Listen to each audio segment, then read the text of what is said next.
தேவனுடைய பிரசன்னத்திலிருந்து அருமையான தேவனுடைய பிள்ளைகளை இந்த சிலுவை தியானா என்ற வேத பாடத்துக்குள்ளாக உங்களை அன்போடு கூட வாழ்த்தி வரவேற்பது பாஸ்டர் ஷீலா டேனியல் அவர்கள் ஃப்ரம் சிங்கப்பூர் ஏலிமெரிவல் சர்ச்.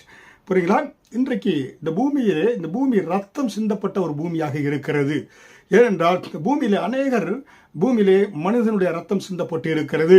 அநேகர் மகா யுத்தத்தின் முதலாவது உலக மகா யுத்தம், இரண்டாவது உலக மகா யுத்தம், அநேக பாம் பிளாஸ்ட், அதாவது வெடிகுண்டு வைக்கிறாங்க. அநேகர் ரத்தம் சிந்தப்பட்டு இருக்கிறது.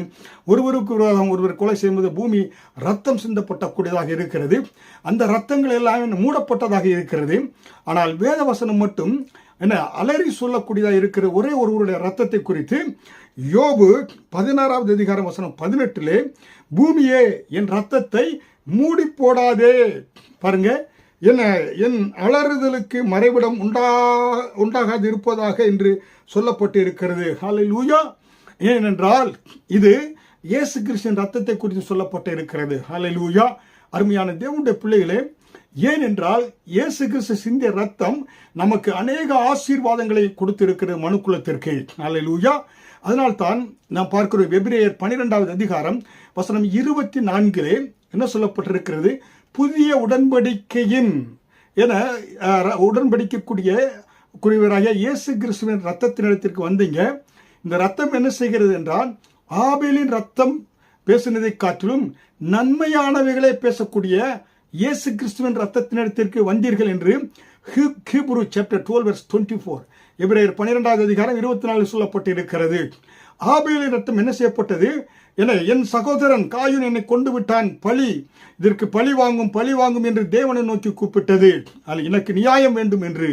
ஆனால் இயேசு கிறிஸ்துவின் ரத்தம் என்ன செய்யப்பட்டது?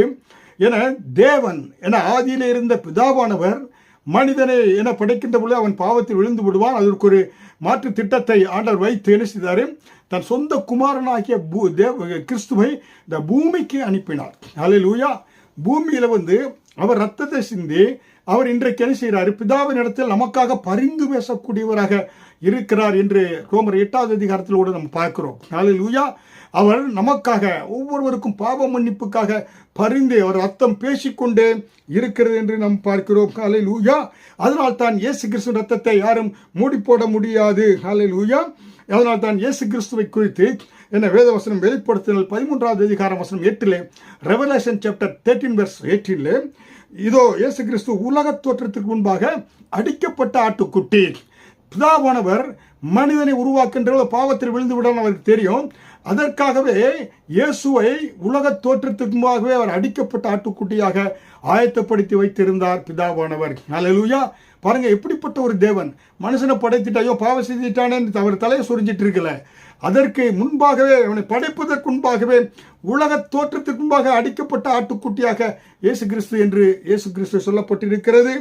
யோவான் இயேசு கிறிஸ்துவை அறிமுகப்படுத்த வருகின்ற யோவான் 1வது அதிகாரம் 29 என்ன சொல்கிறாரு?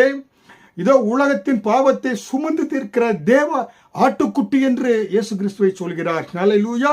அது மட்டுமல்ல, வேத வசனத்திலே பார்க்கின்ற பொழுது வெளிப்படுத்தினால் ரெவலேஷன் சாப்டர் 5 verse 6 இதோ அடிக்கப்பட்ட வண்ணமாயிருக்கிற ஆட்டுக்குட்டி என்று இயேசு கிறிஸ்துவை குறித்து சொல்லப்பட்டிருக்கிறது. ஹல்லேலூயா! அதனாலே இயேசு கிறிஸ்து இன்றைக்கும் அடிக்கப்பட்ட வண்ணமாகவே இயேசு கிறிஸ்து இருக்கிறார். நாம் பாவம் செய்கின்ற பொழுதெல்லாம் ஒரு அடிக்கப்பட்ட ஆட்டுக்குட்டியானவராகவே இயேசு கிறிஸ்து இருக்கிறார். ஹல்லேலூயா!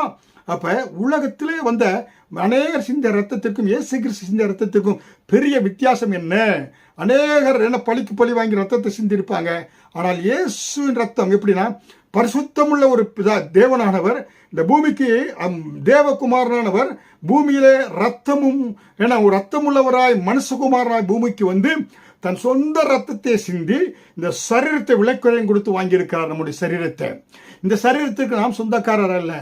இயேசு கிறிஸ்துவின் ரத்தம் விலையேறப்பட்ட ரத்தம்.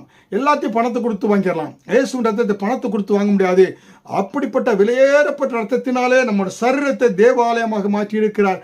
வாங்கி இந்த சரீரத்துக்கு சொந்தக்காரர் இயேசு கிறிஸ்து. இந்த சரீரத்துக்கு நம்ம சொந்தம் அல்ல. இந்த சரீரத்தை வச்சு யாரை விளத்தட்டலாம், மது குடிச்சு ஆடலாம், படலாம், நம்ம அதை செய்யக்கூட நமக்கு உரிமை இல்லை. அடுத்தவன் சொத்தை நம்ம அது பாவிப்பதற்கு நமக்கு உரிமை இல்லை. பக்கத்து வீட்டுக்காரன் வீட்டை போய் குடியிருந்து நம்ம உரிமை இல்லை. அதே போல இந்த சரீரமாக தேவாலயத்தை கெடுப்பதற்கு நமக்கு உரிமை இல்லை. இது தெரிந்து கொள்ளணும் தேவனுடைய பிள்ளையே. இதற்கு சொந்தக்காரராக இயேசு கிறிஸ்து இந்த சரீரத்தை வைத்து அவர் நாமத்தை மகிமைப்படுத்தணும், கனப்படுத்தணும், அவருக்கு ஊழியம் செய்யணும், அவரை துதிக்கணும், ஆராதிக்கணும். ஹல்லேலூயா. அதனால் தான் என்ன சொல்லப்பட்டிருக்கிறது, பாவ மன்னிப்பை உண்டாக்கும் ரத்தம் என்று சொல்லி இயேசு கிறிஸ்து ரத்தத்தை அப்போஸ்தலர் 13வது அதிகாரம் 38 சொல்லப்பட்டிருக்கிறது. மீட்பை உண்டு பண்ணும் ரத்தம் என்று எபேசியர் 1வது அதிகாரம் 7 சொல்லப்பட்டிருக்கிறது. சாத்தானின் தலையை நசுக்கி ஜெயமளிக்கும் ரத்தம் என்று வெளிப்படுத்தினால் 12வது அதிகாரம் வசனம் 11 நாம் பார்க்கிறோம். இப்படிப்பட்ட விசேஷித்த தன்மையுடையதான் இயேசுவின் ரத்தம். இன்றைக்கு சிலுவை தியானத்தை தியானிக்கின்ற போது இப்படியாக நம்ம தியானிக்கணும். ஐயோ, அவருடைய ரத்தம் என்னை மனிதனாய், அவருடைய விளக்கரையும் கொடுத்து என்னை தேவாலயமாய் மாற்றியிருக்கிறது. இயேசுவின் ரத்தம், சிலுவையில் அவர் சிந்தின ரத்தம், விளையாடப்பட்ட ரத்தம் என்னை விளையாடப்பட்டவனாய் மாற்றியிருக்கிறது. ஹல்லேலூயா. அதனால் தான் இதை நம்ம நினைத்து அவருக்கு மகிமை கொண்டு வரும்படியாய் நம்ம வாழ்க்கையில ஒவ்வொரு நாளும் வாழ வேண்டும். ஹல்லேலூயா. அருமையான தேவனுடைய பிள்ளைகளே, அதனால் தான் இயேசு கிறிஸ்து அன்றைக்கு பழைய ஏற்பாட்டில் பார்க்கின்ற பொழுது ஏன்னா பிரதான ஆசாரியன் லேவியராகமம் 16வது அதிகாரம் வசனம் 14 முதல் 15 லெவிட்டிக்ஸ் சாப்டர் 16 வெர்ஸ் 14 to 15 பார்க்கின்ற பொழுது பிரதான ஆசாரியன் வருடத்துக்கு ஒரு முறை காளையின் ரத்தத்தை எடுத்து, வெள்ளாட்டுக்கடன் ரத்தத்தை எடுத்து அந்த அட்டோன்மென்ட் அந்த ஆல்டர்ல கிருபாசனத்தண்டையில தெளிப்பான். 7 முறை தெளித்து ஜனங்களுக்கு பாவ மன்னிப்பை அவன் கூறுவான். புரியுங்களா? அதே போல இயேசு கிறிஸ்து பிரதான ஆசாரியனாக இயேசு கிறிஸ்து 7 முறை இந்த பூமியில ரத்தத்தை சிந்தி எப்படியாக சிலுவை சுமப்பதற்கு முன்பாக ரத்தத்தை சிந்தினார். அதே போல அவர் சிலுவை சுமந்து கொண்டு செல்கின்ற போது ரத்தத்தை சிந்தினார். சிலுவையில தொங்கிக் கொண்டிருக்கின்ற போது ரத்தத்தை சிந்தினார். 7 முறை இயேசு கிறிஸ்து ரத்தத்தை சிந்தினார் என்பதை குறித்து விழாவாரியாக தெளிவாக நடத்தி இருக்கிறேன். ஆவலோடு காத்து கொண்டிருங்க. மற்றவர்களுக்கு இந்த செய்தியை நீங்க பகிருங்க. எங்களுடைய சேனலை சப்ஸ்கிரைப் பண்ணி முழு செய்தி கேளுங்க. கர்த்தர் உங்களை நிறைவாக ஆசீர்வதிப்பார். தேவநாமம் மகிமைப்படுவதாக. ஆமேன்.